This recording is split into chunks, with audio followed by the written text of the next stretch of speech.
तास। 3 वर्षांपूर्वीच उद्धव ठाकरे यांच्या शिवसेनेची काँग्रेस झाली असल्याचा घणाघाती आरोप मराठी भाषा आणि उद्योग मंत्री उदय सामंत यांनी केला आहे। लोकनेते शामराव पेजे साहेबांना आज आम्ही सगळ्यांनीच अभिवादन केलंय, कारण रत्नागिरीतलं शामराव पेजे साहेबांच्या रूपानं नेतृत्व दिल्लीपर्यंत पोहोचलेलं होतं।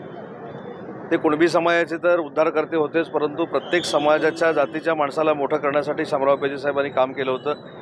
आणि म्हणूनच केंद्र सरकार आणि राज्य शासनानं जे कोकणातलं सगळ्यात मोठं अभियांत्रिकी कॉलेज निर्माण झालं, त्याला देखील लोकनेते शामराव पेजे अभियांत्रिकी कॉलेज असं नाव ठेवलेलं आहे।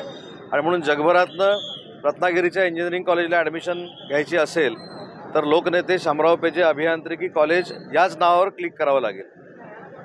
सर, एक राजकीय प्रश्न, शिवसेना नेते भास्कर जाधव यांची एक ऑडिओ क्लिप व्हायरल झाल्यानंतर तुम्ही देखील बोलत की त्यांच्या मार्गदर्शनाखाली काम करणं आम्हाला देखील आवडत। मी असं म्हटलं होतं की ती ऑडिओ क्लिप व्हायरल झाल्यानंतर त्याच्यामध्ये त्यांनी असं म्हटलेलं आहे की शिवसेनेची काँग्रेस झालेली आहे। मी असं म्हटलं की शिवसेनेची ऑलरेडी 3 वर्षापूर्वीच काँग्रेस झालेली असल्यामुळं माननीय एकनाथ शिंदे साहेबांच्या नेतृत्वाखाली आम्ही उठाव केला आणि खऱ्या अर्थानं वंदनीय बाळासाहेबांच्या विचाराच्या शिवसेनेमध्ये आम्ही सगळे धनुष्यबाण घेऊन काम करतोय। खऱ्या अर्थानं विचारांचा वारसा हा बाळासाहेबांचा आम्ही जपतोय।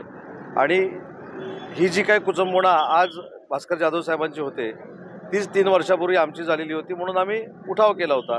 तर मी असं म्हटलं की माननीय एकनाथ शिंदे साहेबांच्या नेतृत्वाखाली ज्येष्ठ नेते भास्कर जाधव साहेबांचं जर मार्गदर्शन आम्हाला मिळालं तर ते आमच्यासाठी मौलिक आहे।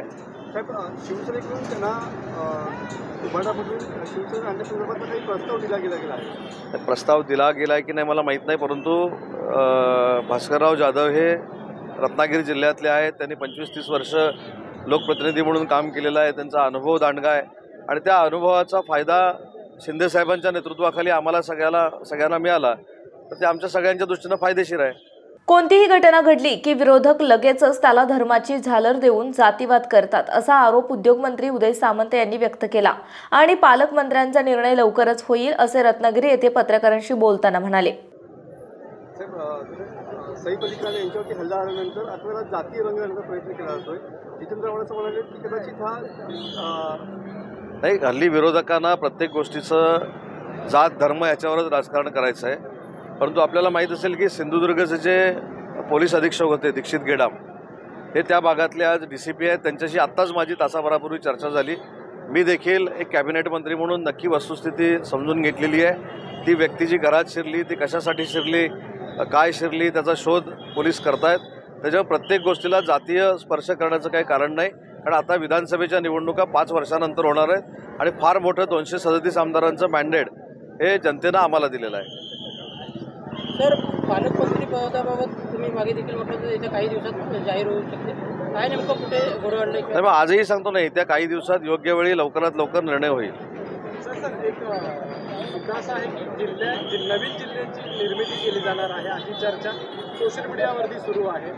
नेमकं शासन सध्या काय निर्णय घेण्याच्या विचारात नाही, याबद्दल कुठंच कॅबिनेटमध्ये देखील चर्चा झालेली नाही, कुठेही आम्हाला माहिती नाही।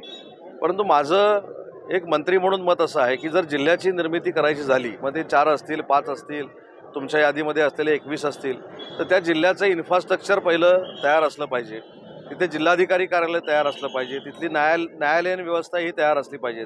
आणि ती व्यवस्था तयार करून जर आपण जिल्हे जाहीर केले तर इन्फ्रास्ट्रक्चरची वानवा होत नाही आणि लोकांना देखील फॅसिलिटी अतिशय चांगल्या पद्धतीने मिळतात। आणि म्हणून नवीन जिल्हे निर्माण करत असताना पहिलं इन्फ्रास्ट्रक्चर रेडी करून जर केले तर मला असं वाटतं की तो जनतेला फायदा होईल। साहेब, आघाडीच्या सरकारच्या काळात धनंजय मुंडे जेव्हा कृषी मंत्री होते तेव्हा साहित्य खरेदीमध्ये काही नियमांमध्ये बदल केला। या संदर्भात न्यायालयाने आपलं राज्य सरकारला विचारलंय की नेमके हा साहित्य खरेदी बदलामध्ये निकष का बदलले? पण त्यावेळी सरकार महाविकास आघाडीचं होतं। त्यामुळे मला असं वाटतं की जर कायद्यामध्ये बदल केले असतील किंवा नियमामध्ये बदल केले असतील त्यासाठी कॅबिनेटमध्ये यावं लागतं। मंत्रिमंडळाचे प्रमुख हे मुख्यमंत्री असतात, त्यांच्या नेतृत्वाखाली ती बैठक चालत असते। त्याच्यामुळे महाविकास आघाडीमध्ये जे काही घडलेलं आहे त्याच्यावर मी बोलू इच्छित नाही, परंतु जे काही सत्य असेल ते बाहेर येईल। 24 जानेवारी नंतर कधीही रत्नागिरीसह जिल्ह्यातील उभाटाचे अनेक बडे नेते शिवसेनेत प्रवेश करणार असल्याची माहिती उदय सामंत यांनी दिली आहे। स्थानिक स्वराज्य संस्थेच्या निवडणुकीमध्ये महायुती केली जाईल असं वक्तव्य एकनाथ शिंदे साहेबांनी केलेलं आहे, कसं बघताय? एकनाथ शिंदे साहेब हे शिवसेनेचे मुख्य नेते आहेत। त्यांची भूमिका म्हणजे शिवसेनेची भूमिका आहे। आमची देखील ग्रामपंचायतीपासून खासदारकीच्या निवडणुकीपर्यंत महायुती करूनच लढायची तयारी आहे, कारण शेवटी आमच्या निवडणुका ह्या विधानसभेच्या होतात, खासदारकीच्या निवडणुका होतात। आम्ही आमच्यासाठी महायुती करतो आणि ज्यावेळी कार्यकर्त्यांच्या निवडणुका येतात त्यावेळी आम्ही सेपरेट लढतो।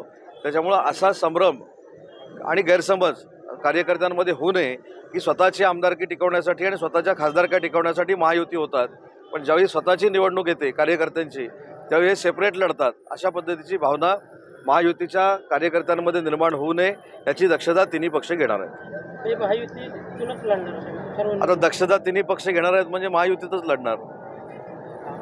वाल्मिक कराडांना धनंजय मुंडे वाचवणार असा आरोप अंजली दमानी यांनी केलेला पाहायला मिळतो। मला त्या प्रकरणामध्ये काहीच बोलायचं नाही, कारण ज्युडिशरी इन्क्वायरी सुरू झालेली आहे। ज्युडिशरी इन्क्वायरीमध्ये देखील जे अध्यक्ष आहेत ते देखील एक मातब्बर न्यायाधीश होते। त्याच्यामुळं मला असं वाटतं की ज्युडिशरी इन्क्वायरी चालू असताना, SIT नेमलेली असताना, SITचे प्रमुख स्वतः IG असताना या पोलीस तपासाबाबत मी काहीतरी बोलणं हे योग्य नाही। मला असं वाटतं की मी स्वतः संतोष देशमुख कुटुंबाची भेट घेतलेली आहे, मी स्वतः धनंजय देशमुखांशी बोलत असतो आणि त्याच्या पलीकडे त्यांच्या कुटुंबाला जी जी काय मदत लागणार आहे अगदी घर बांधण्यापासून त्याची जबाबदारी एकनाथ शिंदे साहेबांनी स्वीकारलेली आहे। शिवसेना म्हणून आम्ही त्यांच्यासोबत आहोत आणि देशमुख कुटुंबाला न्याय दिल्याशिवाय आम्ही गप्प बसणार नाही। वाल्मिक कराडांचं सिम कार्ड आता परदेशामध्ये असल्याचं आढळून आलेलं पाहायला मिळतं। थेट कनेक्शन अमेरिकेपर्यंत त्यांचं कनेक्शन अमेरिकेमध्ये, दुबईमध्ये त्यांचं सिम कार्ड कुठचं आहे हे मला काहीच माहीत नाही। त्याच्यामुळे त्या तपासामध्ये त्यांच्या बाबतीतली अशी भूमिका पोलिसांच्या जर समोर आली असेल तर पोलीस त्याच्यावर कारवाई करतील। आंबेडकरी अनुयायांचा आज लॉंग मार्च पाहायला मिळणार आहे।